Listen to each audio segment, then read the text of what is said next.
Donc quand vous êtes seul face à vous-même, finalement, vous n'avez pas le courage de faire les choses pour vous. Non. Pour vous, ça ne m'intéresse pas toute seule. Toute moi, ça ne m'intéresse pas toute seule. Je veux faire pour les autres. On m'a terriblement aidée. Je veux aider les autres.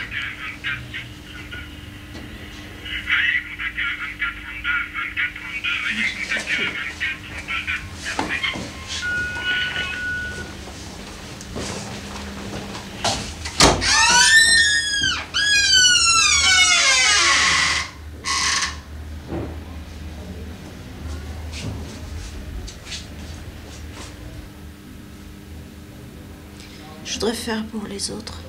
Je voudrais aider les gens. Je suis Marie-Josée Cortès, je suis médecin psychiatre, praticien hospitalier, je suis le médecin responsable de l'unité de crise et de négociation à Mantes-la-Jolie. Par ailleurs, je suis le responsable du pôle de psychiatrie adulte générale. Je coordonne le réseau de santé mentale du Nord des Yvelines.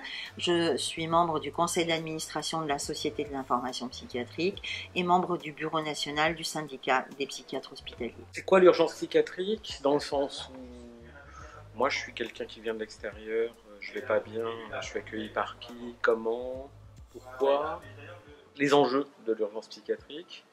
Et puis, est-ce que tu vas m'attacher et puis me piquer, quoi?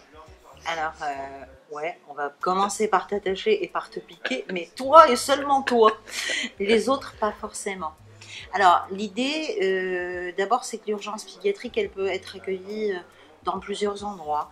Et pas forcément seulement aux urgences de l'hôpital général, bien que très vite on puisse assimiler l'urgence psychiatrique à la question de venir aux urgences tout court. Alors initialement, l'urgence psychiatrique, c'est d'ailleurs un concept qui n'allait pas forcément de soi. Moi, quand j'étais petite, on nous disait toujours il n'y a pas d'urgence en psychiatrie, il n'y a que des gens pressés. Et très rapidement, par intuition, je fais partie des gens qui ont pensé que cette histoire, elle ne se jouait pas forcément comme ça. Pour moi, la question, c'est que lorsque quelqu'un vient dire que c'est urgent pour lui, ça ne se discute pas. C'est urgent pour lui, que ce soit urgent ou pas, c'est une autre histoire. En tout cas, ça lui paraît urgent. Et ce qui nous paraît, nous, urgent, c'est de lui dire que oui, on a entendu que ça lui semblait urgent et que donc on est là et qu'on va commencer de préférence à en parler. Il arrive, entre guillemets, qu'on attache et qu'on pique.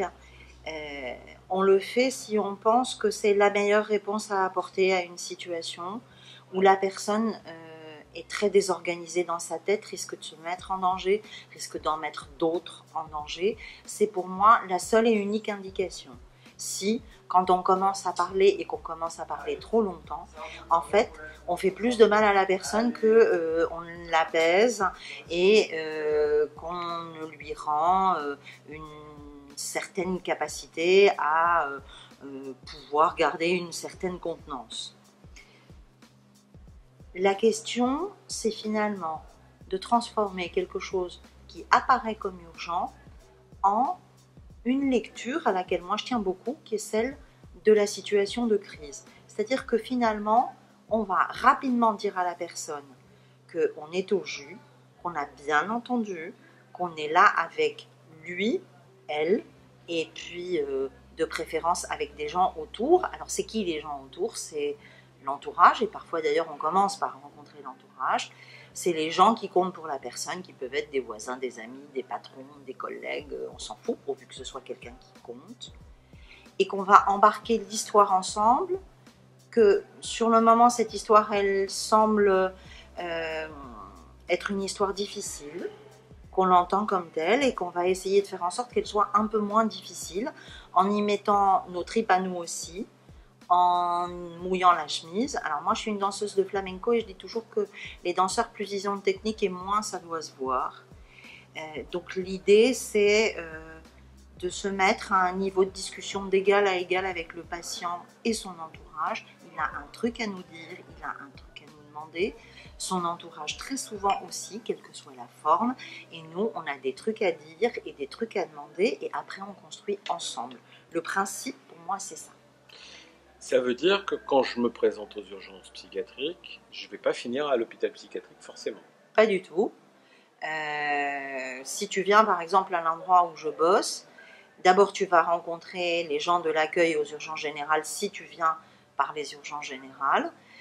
Ils vont en parler à l'un de leurs toubibs, qui va voir de quelle façon ils nous interpellent, nous. Et le nous, c'est parce qu'on va venir à deux, un docteur et un infirmier, et on va à deux commencer dans un espace dédié, bon, qui là est un bureau qui n'est pas forcément très grand, mais enfin dans un espace dédié, à te rencontrer, à te demander pourquoi tu viens, qu'est-ce qui se passe là maintenant tout de suite pour que tu aies franchi la porte des urgences. Et on commence à bosser comme ça. Et après, c'est que comme une grappe de raisin, on tire grain après grain et on tracte.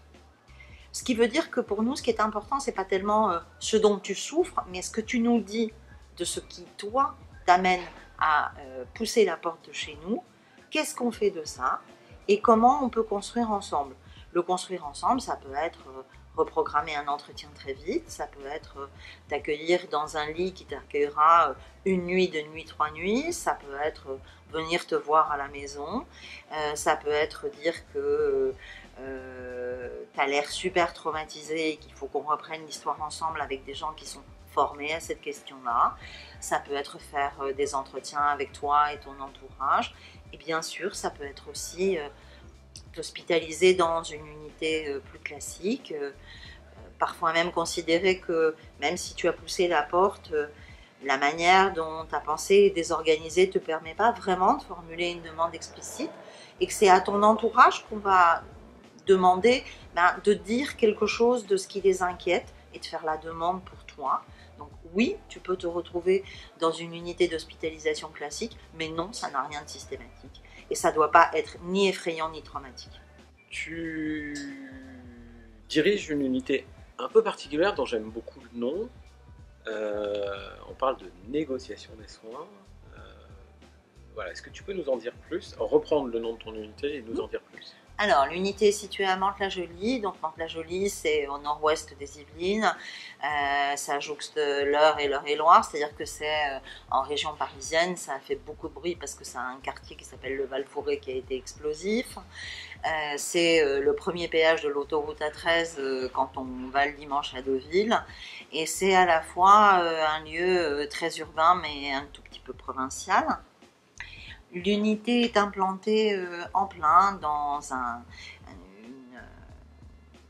lieu d'accueil et d'hospitalisation des patients pour la psychiatrie, qui est un espace très contemporain avec une architecture qui ressemble plus à un très grand loft qu'à un hôpital psychiatrique classique.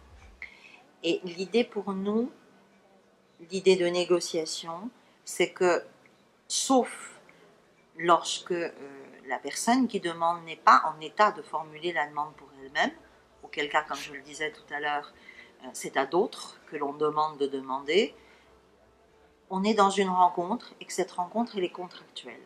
C'est-à-dire que tu vas faire un pas, nous on va en faire un autre, et on va construire la réponse de soins au milieu. Négocier les soins, pour nous, ça veut dire que nous, a priori, on n'a pas de réponse toute faite à la situation qui est la tienne. On n'a pas lieu de t'imposer d'emblée une réponse qui serait arbitraire ou protocolisée. On va la discuter et la soumettre à la négociation. Ça veut dire que ta parole et celle de ton entourage vont compter autant que la nôtre. En fait, ça s'adresse à qui, les urgences psychiatriques? Alors en fait, les urgences psychiatriques, ça s'adresse à toute personne qui considère qu'elle a besoin de dire quelque chose à une équipe de psychiatrie. Alors, à une équipe de psychiatrie, c'est pas tellement que ce soit la psychiatrie, qu'on puisse en revendiquer la spécificité, c'est à des gens qui sont en capacité d'entendre quelque chose de ce qui fait souffrance au moment où on pousse la porte, et d'entendre quelque chose en ayant une lecture théorique évidente, qui est celle des maladies psychiatriques, mais pas que. C'est-à-dire qui ne va pas systématiquement considérer que l'association d'un certain nombre de symptômes vus lors d'une première rencontre constitue déjà la base d'un diagnostic, mais qui va considérer que ce sont des expressions de quelque chose qui est en train de se passer, qui va les traiter comme telles, qui va les positionner comme telles. Donc bien sûr, il y aura des patients délirant, dont on ne saura d'ailleurs pas d'emblée si le délire est lié par exemple à un abus de substance, un abus d'alcool, une maladie somatique. Il y a des gens qui ont une pêche au cerveau qui délirent, ou à d'autres choses, mais aussi des gens qui sont passés à l'acte ou qui risquent de passer à l'acte, des gens qui sont très angoissés, des gens qui sont effondrés, quelle qu'en soit la raison, des gens au contraire qui sont hyper agités, voire dissociés, quelle qu'en soit la raison, des gens qui sont sidérés par quelque chose qu'ils viennent de vivre. Donc finalement, la question c'est, je souffre, est-ce que j'ai le droit de pousser votre porte? Et nous on répond, oui, vous souffrez, vous avez le droit de pousser notre porte. Ce qui veut dire aussi qu'on n'est pas forcément très sélectif, qu'on ne va pas accueillir exclusivement des gens pour lesquels on pourrait dire que d'emblée, on va poser un diagnostic de maladie mentale, on va rencontrer des gens qui sont en souffrance psychique, et après on verra. Ça ne veut pas dire qu'on nie qu'il puisse y avoir des pathologies très organisées derrière les situations, ça veut dire simplement que ce n'est pas notre première grille de lecture. La première grille de lecture, c'est un humain a besoin de nous rencontrer et nous avons besoin d'établir quelque chose qui nous permette de le rencontrer. Est-ce que tu peux rappeler, puisque tu disais tout à l'heure que l'urgence en psychiatrie n'allait pas de soi, pas forcément de soi. Est-ce que tu peux rappeler très brièvement, enfin comme tu veux, hein, l'histoire de la psychiatrie d'urgence ou de l'urgence psychiatrique? Je ne sais pas dans quel sens le mettre. Alors tout à fait. Il y a des gens quand même qui un jour ont considéré que la question des situations d'urgence en psychiatrie valait la peine d'être traitée comme telle. Alors d'abord, il y a eu une dame dont on ne s'attendait pas forcément à ce qu'elle prenne cette posture-là, mais qui l'a prise, qui s'appelle Thérèse Lampérière, qu'on a appelée Mademoiselle Lampérière jusqu'au bout. Ensuite, il y a eu des gens comme de très grands universitaires, comme Henri Grivois ou André Féline. Après, il y a eu l'école du Kremlin, de Colombes avec Jean Hadès, donc qui était un élève de Thérèse Lampérière. Et puis, il y a eu la rencontre avec des psychiatres de l'étranger, des gens venus de Belgique qui étaient très au fait de ce type de situation. Alors moi j'ai une affection particulière pour feu Michel de Clercq parce que j'ai été formée à la prise en charge de crise dans son unité, donc à l'UCL, à l'hôpital Saint-Luc.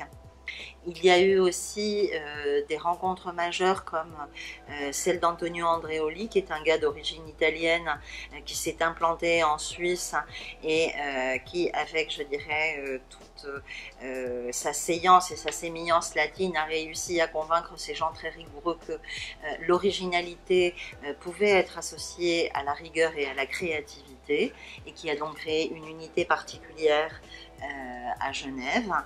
Il y a eu des gens qui se sont occupés de plus jeunes et en particulier d'adolescents, en particulier à Lausanne, je pense entre autres à François Ansermet.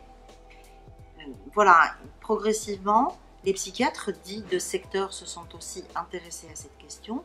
Je pense particulièrement à Guy Baillon qui un jour a dit que à Villévrard il avait finalement vachement de lits et que peut-être qu'on pouvait faire autre chose que de mettre des gens dans des lits.